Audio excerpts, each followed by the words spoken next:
Bom dia, boa tarde, boa noite, alunos. Antes de iniciar esse vídeo de hoje, que eu vou tratar da Lei de Lavagem de Capitais, a Lei 9.603 de 98, eu aproveito para dizer para vocês que alguma dúvida relacionada à aula de semana passada, que foi de Código de Trânsito Brasileiro, ou dessa aula mesmo de hoje, podem ficar à vontade para entrar em contato comigo pelo WhatsApp. A gente vai conversando e tentando solucionar as dúvidas, ok? Então, a Lei de Lavagem de Capitais, primeiro de tudo, o conceito de lavagem de capitais, então, é nesse processo de ocultação ou dissimulação de bens, direitos ou valores provenientes de uma infração penal antecedente, com o objetivo de trazer aparência lícita a esses recursos. Então, o que acontece? Eu cometo um crime de corrupção, um crime de tráfico, e aí eu preciso dar um jeito de limpar esse dinheiro, né? Dar uma aparência lícita para esse dinheiro que se originou de uma atividade ilícita, né? De um crime. Então, a doutrina fala que ele é um crime parasitário, acessório, derivado, dependente ou consequente. A conduta de lavagem de dinheiro, ela então tem que ser praticada necessariamente após a prática de um outro delito. E aí, com relação a essa lei atual que a gente está estudando, a lei de lavagem de capitais, que ela foi praticamente toda modificada por outra lei de 2012, se vocês entrarem lá no site do Planalto, vocês vão ver que o texto dela está quase todo modificado. Uma das principais mudanças, então, dessa lei foi que permitiu que essa infração penal antecedente ela fosse qualquer infração penal. Antes não podiam ser contravenções penais. Então, para você investigar uma lavagem de dinheiro originada de jogo do bicho, por exemplo, a lei não poderia ser aplicada.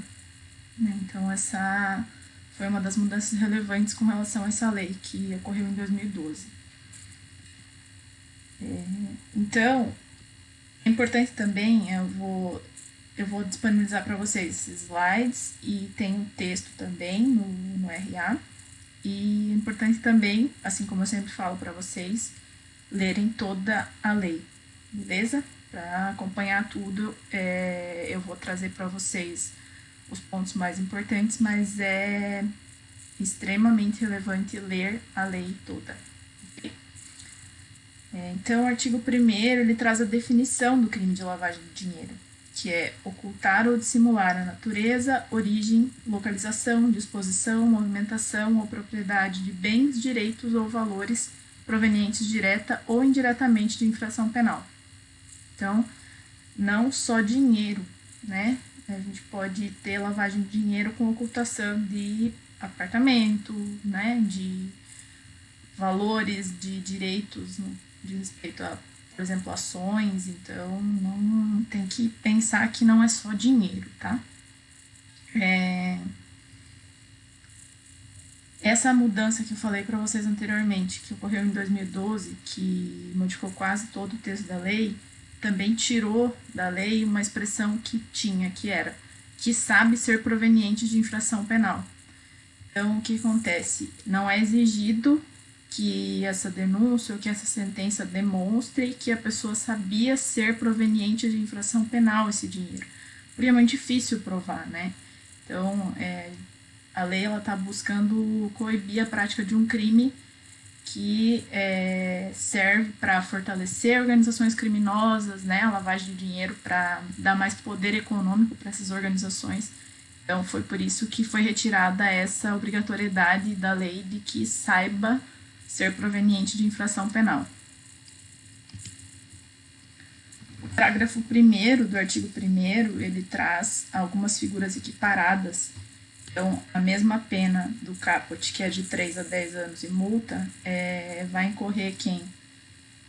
Para ocultar ou dissimular a utilização de bens, direitos ou valores provenientes de infração penal, os converte em ativos lícitos, os adquire, recebe, troca, negocia, dá ou recebe em garantia, guarda, tem, depósito, movimenta ou transfere, e também quem importa ou exporta bens com valores não correspondentes aos verdadeiros.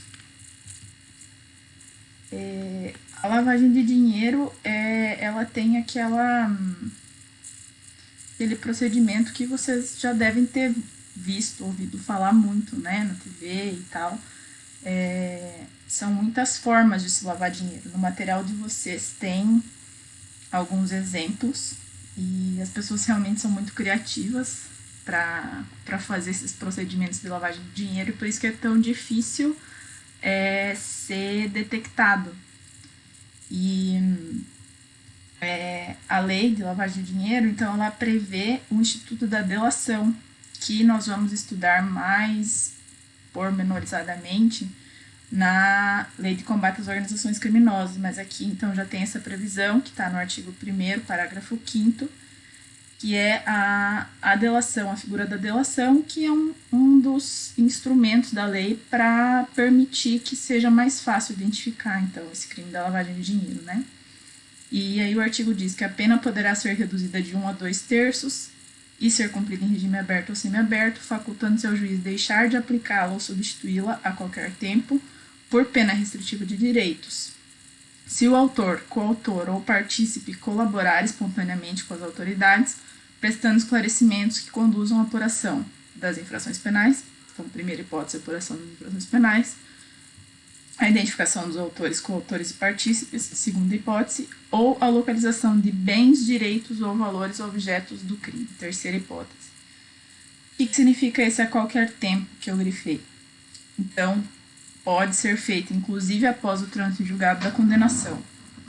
E esses benefícios que estão previstos no começo do parágrafo, então, redução de 1 a 2/3 da pena, cumprir regime aberto ou semiaberto, ou deixar de aplicar ou substituí-la, depende do que for conseguido com essa delação, né? Então, a doutrina entende que se você preencher esses três fins, né, que estão selecionados aqui no artigo, que estão grifados em negrito, você vai ter extinção da punibilidade. Se preencher apenas 2, poderia ser a substituição da pena por restritiva de direitos, e se preenchesse apenas 1, deveria então se aplicar só essa diminuição da pena de 1 a 2/3 e o início dela em cumprimento em regime aberto ou semiaberto.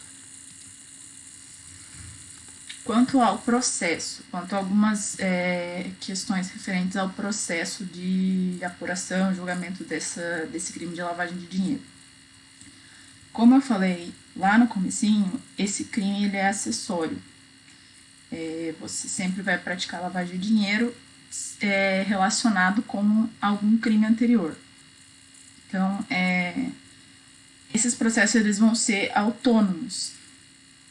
O processo que vai apurar a infração penal antecedente e o da lavagem de capitais, eles podem tramitar de maneira distinta, só que essa autonomia ela é relativa. A doutrina chama de acessoriedade limitada. Por quê? Você vai apurar de forma autônoma, só que se aquele crime anterior, aquele processo referente ao crime anterior ainda estiver em andamento, o processo pelo delito de lavagem de dinheiro, de capitais, ele precisa ser suspenso até que esse processo anterior seja julgado. E aí, quando você trata desse crime anterior, a absolvição desse processo anterior, referente ao crime antecedente, não permite, então, a condenação pela lavagem de dinheiro. O que acontece? A pessoa, exemplo, eu estou sendo investigado por tráfico e sou absolvido nesse crime de tráfico.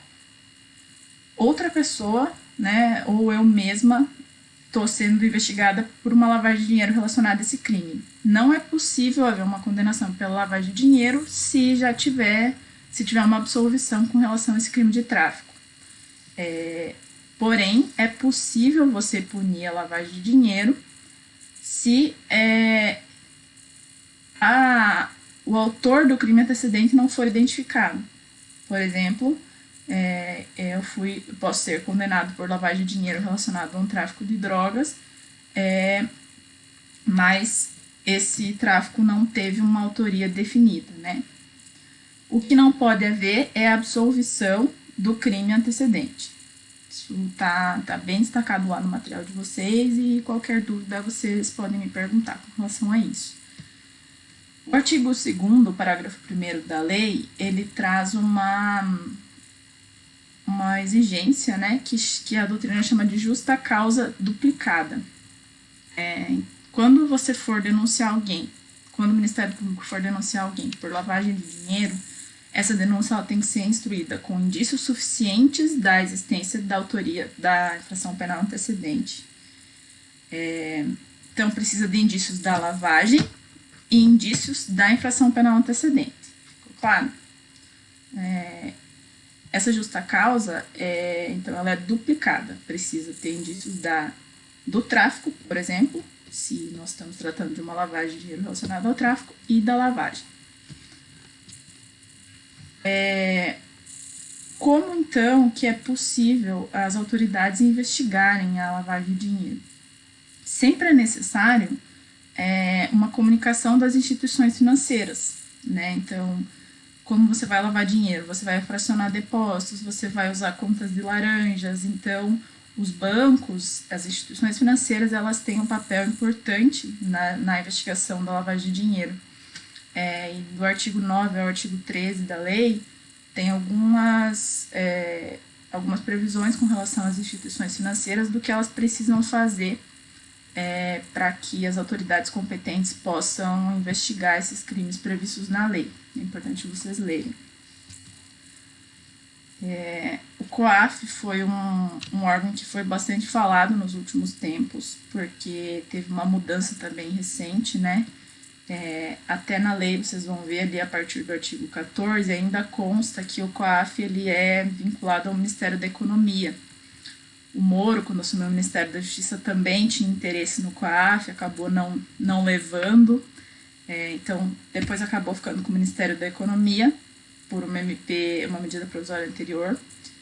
Só que, apesar de não estar constando na lei, nós temos a MP 893 de 2019, que depois foi convertida na Lei 13974 de 2020, e ela transferiu o COAF para o Banco Central. O COAF agora está vinculado administrativamente ao Banco Central do Brasil, e depois vocês podem dar uma olhadinha nessa Lei 13974, que fala lá certinho das orientações referentes ao COAF. E o COAF, então, ele faz o quê? Disciplina, aplica penas administrativas, recebe, examina e identifica as ocorrências suspeitas e atividades ilícitas previstas nessa lei, sem prejuízo das competências de outros órgãos e entidades. Então, o que acontece? O banco vê uma movimentação que é atípica, comunica o COAF tem esse poder, então, de identificar essas ocorrências. Com relação a uma mudança recente trazida pelo pacote anticrime, o que foi feito? O que foi permitido aqui no âmbito da lei de lavagem de dinheiros? A utilização da ação controlada e da infiltração de agentes. Isso era possível, antes do pacote anticrime, só na lei de combate aos organismos criminosos, que nós vamos estudar ainda.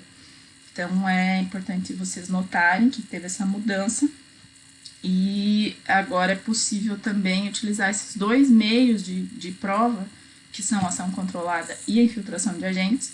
Depois nós vamos tratar delas com calma lá na lei de combate às organizações criminosas, então é possível usar aqui na lei de lavagem de dinheiro também.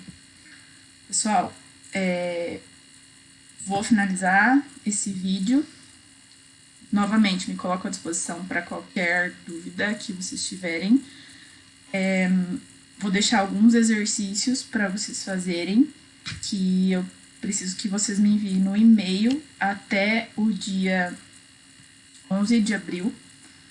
E eles vão valer uma parte da nota da prova, que a gente vai depois ver certinho.